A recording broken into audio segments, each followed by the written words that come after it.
আমিনা বেগম তার মেয়ে নাদিরা এবং ছেলে কামালের সাথে থাকতেন। তারা খুবই দরিদ্র ছিলেন। তিনি এবং তার ছেলে মিলে তার মেয়ের বিবাহের জন্য কিছু অর্থ সঞ্চয় করেছিলেন। অবশেষে নাদিরার বিবাহের দিন স্থির হয়। যখন এই খবর গ্রামের প্রভাবশালী জমিদার সাহেবের কানে পৌঁছায়, তখন তিনি ভাবতে শুরু করেন। ও, তাহলে আমেনা বেগমের মেয়ের বিয়ে ঠিক হয়েছে। আমেনা বেগম তো খুব আত্মসম্মানবোধ সম্পন্ন মহিলা। গ্রামের সকলেই আমার কাছ থেকে ঋণ নিয়েছে, কিন্তু এই একজন নারী আজ পর্যন্ত আমার কাছে টাকা ধার চাইতে আসেনি। নিশ্চয়ই তার খুব অহংকার হয়েছে। আমিও দেখব এই বিয়ে কিভাবে সম্পন্ন হয়।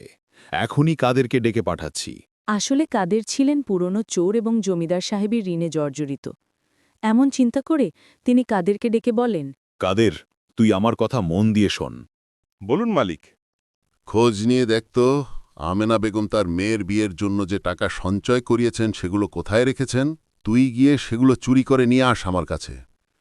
যে কোনো মূল্যে আমার ওই টাকাগুলো চাই, না হলে তুই... জি মালিক, এখনই খবর নিচ্ছি। শোন, তুই কোনো কাজ ছাড়া ফিরে আসবি না। আমি আমেনা বেগমকে আমার পায়ে লুটিয়ে পড়তে দেখতে চাই। মালিক, আপনি চিন্তা করবেন না, কাজ হয়ে যাবে।